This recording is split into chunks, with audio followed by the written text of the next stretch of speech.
E outra coisa, quanto mais nos dedicamos e nos concentramos e ficamos atentos às necessidades de quem está perto de nós, seja a família, amigos, enfim, qualquer pessoa, menos tempo nós nos dedicamos aos nossos próprios problemas, no sentido de que não estamos nos desgastando emocionalmente, espiritualmente e até fisicamente por causa dos nossos problemas. Concentrar só nos nossos problemas é adoecer. E se insistir com isso, vai morrer. Então Deus nos dá a oportunidade de também dividir um pouco da nossa atenção com aqueles que também, a exemplo de nós, estão sofrendo. Claro, nós não podemos dedicar 100% a eles, mas nós podemos dividir um pouquinho isso aí. Isso vai ajudar principalmente a nós mesmos. E foi o que eles fizeram, o que Jesus fez naquele dia. Ele não ignorou a necessidade daquela gente. Ele não respondeu se omitindo, dizendo assim, olha, eu não tenho nada a ver com isso. Eu não chamei ninguém para vir a esse lugar. Eu estava até tentando me desvencilhar deles. Eu atravessei o mar para o outro lado, mas quando eu cheguei aqui na outra margem, eles já estavam aqui, outra multidão apareceu. Jesus tinha como se desvencilhar, ou poderia ter tentado se desvencilhar, mas não, ele não fugiu, porque ele viu necessidades. E nós precisamos olhar para as pessoas como Jesus olhou, um pastor de ovelhas.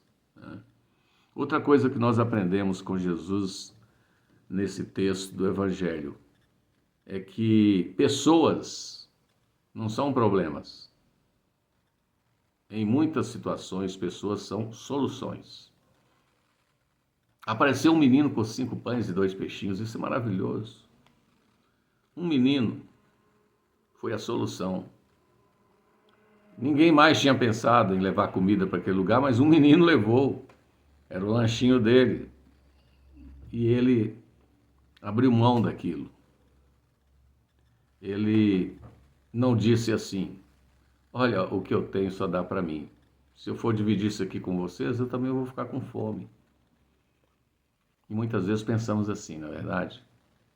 Eu não posso fazer nada por ninguém porque eu já tenho problemas demais. E se eu for me dedicar a socorrer alguém, eu vou ficar desamparado também. Mas esse menino, ou aquele menino, de alguma forma, mostrou-se um menino desprendido. Eu imagino que não tinha mais do que 12, 13 anos. É assim que eu enxergo esse menino. A Bíblia não fala qual era a sua idade, mas não era criança. Porque se fosse criança, o pai é que traria a comida, os pães e os peixes. Mas também não era um jovem formado, um jovem adulto. Era um menino, talvez ali com 12, 13 anos de idade. Ou até 11, não sei. Ele entrega o pouco que tinha e Jesus multiplica. Ele é especialista nisso, em pegar o pouco que é dedicado a ele e multiplicar. Isso é outra coisa fundamental. É não reter, mesmo que seja pouco. Entregar tudo nas mãos do Senhor. Não importa a quantidade. Quem tem muito, muitas vezes diz assim, não, mas é muito para eu entregar. E o outro que tem muito pouco diz assim, mas é tão pouco que eu tenho que eu não posso dar. Nos dois casos demonstra falta de confiança em Deus. Mas um menino anônimo, não sabemos o nome dele, tem esse espírito desprendido, oferece o pouco que tem e ele passa a ser visto por nós aqui hoje como um instrumento de Deus. Então, pessoas não são problemas originalmente, naturalmente. É verdade que algumas famílias lidam com um filho rebelde, ou um filho envolvido com drogas, ou uma filha adolescente grávida, coisas assim, mas não justifica dizer ele ou ela, ele é o problema da minha vida, ela é o problema da minha vida. Ou um marido alcoólatra e a mulher dizer assim, esse marido é um problema na minha vida. Não, eles têm um problema, mas não nasceram com o problema. E não precisam viver a vida toda em função daquilo. Eles podem superar, eles podem vencer, mas eles precisam de ajuda. E se nós não acreditarmos em milagre, aí realmente vai permanecer como está. Pessoas, em muitas situações, são soluções. Por exemplo, alguns de vocês que estão aqui me acompanhando podem ter conseguido um trabalho, um emprego, por causa da influência de um amigo ou de um familiar, um professor da faculdade, um vizinho. Há N situações em que você conseguiu algum objetivo, alcançou algum objetivo, porque alguém interferiu, porque alguém disse alguma coisa, alguém procurou outra pessoa, não é verdade? E aqui disseram os discípulos, nós não temos nada. Aí alguém disse, mas tem um menino, tem um menino aí, tem um rapazinho aí, que ele pode ser a salvação de todos nós aqui. E de fato foi, porque Jesus recebeu dele os pães e os peixes e transformou tudo aquilo num grande banquete. Outra coisa importante que nós precisamos aprender com Jesus, ao encararmos os desafios da vida, é lembrar uma coisa: sejamos honestos. Temos muito mais do que pensamos ter. Sejamos honestos. Temos muito mais do que nós afirmamos ter. Sejamos verdadeiros. Temos mais do que precisamos. A maioria de nós tem muito mais do que precisa, porque nós não somos chamados para viver uma vida de ostentação. A simplicidade é uma marca do cristão. Não estou falando de pobreza, estou falando de simplicidade, o que é muito diferente. Portanto, pense nisto e descanse acerca disto. Você não precisa ter mais e mais e mais e mais. Alegre-se com este fato. Você já tem o suficiente. São poucas as pessoas que ainda não têm o suficiente para viver de forma digna.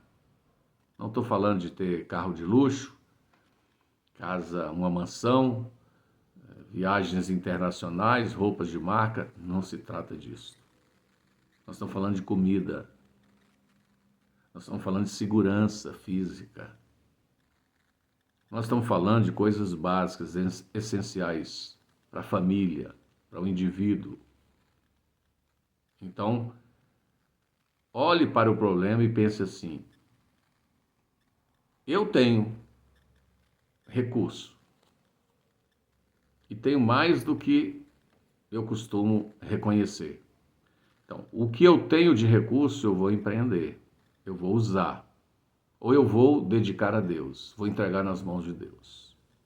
Não diga, eu não tenho nada, eu sou um pobrezinho, eu sou um coitadinho, o que será de mim?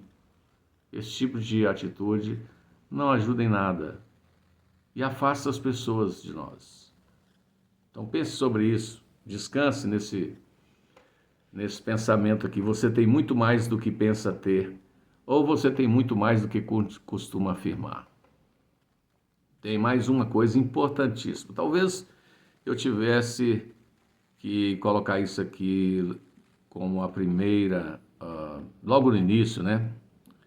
Mas não o fiz. Vai lá, vamos lá. Avalie a dimensão real do problema. Não superestime o problema. Não dê ao problema uma dimensão exagerada. Não dê ao problema uma importância que ele não mereça. Seja realista. Não ignore o problema, mas também não tem que dar para ele uma importância exagerada. Porque quanto mais você faz isso, mais ele se torna, de fato, um gigante a ser derrotado. ficar falando e narrando e contando e repetindo que você tem um problema, que o problema é assim, que você tem esse problema, que o problema existe e tal, não sei o quê, e falando para todo mundo o tempo todo, não ajuda, quase sempre não ajuda em nada. Ficar fazendo de pobre coitado, então, nem muito menos. Autopiedade, essas coisas, não funciona. Avalie a situação de forma racional. Pondere, né, de forma equilibrada, avalie toda a situação e dê ao problema uma dimensão real. Tá? Isso é muito importante. Não pode superestimar o problema e nem subestimar o problema. E talvez alguém precise chegar para você e dizer assim, olha, calma, senta aí, vamos conversar.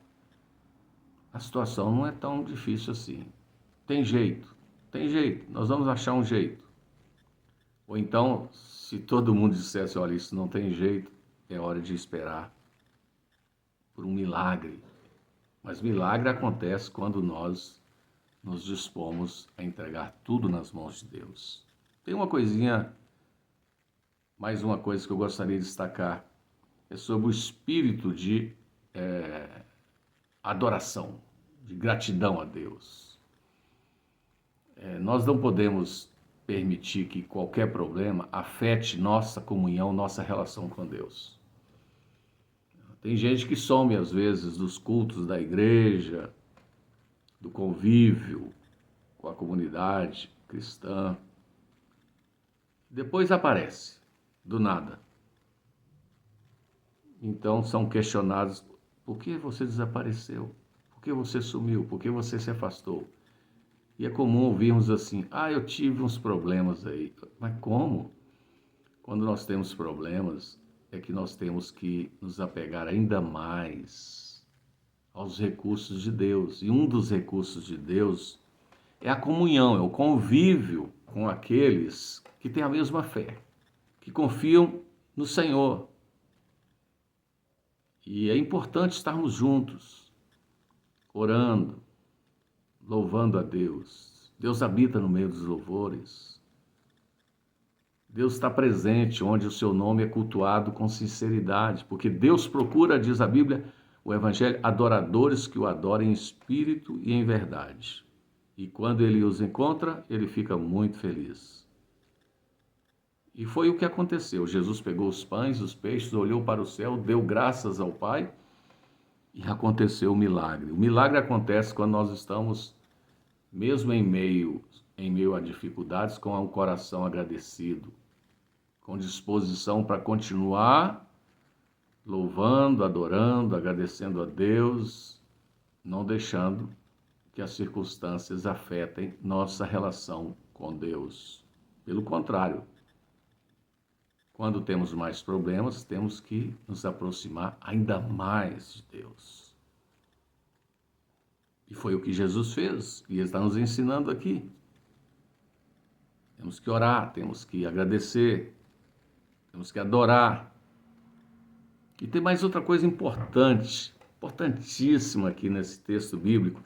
Eu não tenho como ler o texto todo aqui com vocês, mas vocês podem abrir suas Bíblias em casa, e hoje é tão fácil, né? A Bíblia é tão acessível, você pode ler no seu celular, pode ler impresso, enfim. E você vai encontrar lá que sobraram 12 cestos de pães com peixes. Eu acho que eram sanduíches de pão com peixe. 12 cestos. Quando Deus faz o milagre, Ele não faz para faltar, Ele faz para sobrar. Isso é natural. Ele não faz assim de forma que alguém fique desapontado. Olha, mas não deu para mim. Ele alimentou tanta gente, mas minha família aqui foi esquecida. Não. Deus fez um milagre naquele dia que permitiu que todo mundo comesse à vontade. Quando é de Deus, é perfeito. Quando não é de Deus, é dos homens, pode faltar para alguém. Neste caso, Não faltou nada, pelo contrário, eles tiveram uma sobra de 12 cestos. Aí eu fico pensando, por que 12 cestos? E eu aqui com o meu pensamento, né, imaginando que Jesus tinha 12 discípulos. Eles estavam andando com o Senhor para cima e para baixo. Eles tinham 12 famílias espalhadas lá pela Galileia, né, para outras partes, esperando por eles. Pedro, naturalmente, tenho certeza que ele era casado, porque o Evangelho diz que ele tinha até sogra. Pedro tinha que voltar para casa também. E ele não podia chegar em casa de mãos vazias. Tinha uma família lá esperando por ele. Com certeza ele ia chegar em casa e a mulher ia perguntar: você passou na padaria? Você comprou alguma coisa para nós comer? Você encomendou? Você pediu uma pizza? Mas nem isso aconteceu, porque quando Deus faz o milagre, Ele faz de forma perfeita, completa, abundante. Deus não... Quando Ele faz o milagre, não sobra espaço para o homem ser glorificado. A glória é somente dele.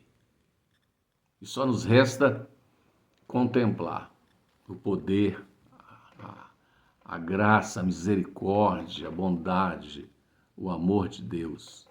Então vai um conselho aqui para aprender com Jesus: não desperdice nada. Não é só não ostentar. Ostentação também quase sempre é negativo. Mas não desperdice recursos. Não jogue fora. E se não te serve para mais nada, serve para mais alguém. E tudo que é bom, e tudo que vem de Deus, não serve só para nós, serve para nós e mais alguém. Esse mais alguém pode ser seu filho, sua esposa, seu marido, seu tio, sua avó, sua mãe, seu pai, seu irmão, seu vizinho, seu amigo, seu colega de trabalho, alguém, não importa quem. Portanto, não desperdice. Sobraram 12 pães. Agora ninguém mais quer saber de pão, está todo mundo satisfeito, larga isso aí. Não, tem 12 famílias esperando por 12 homens apóstolos, precisando também de comer.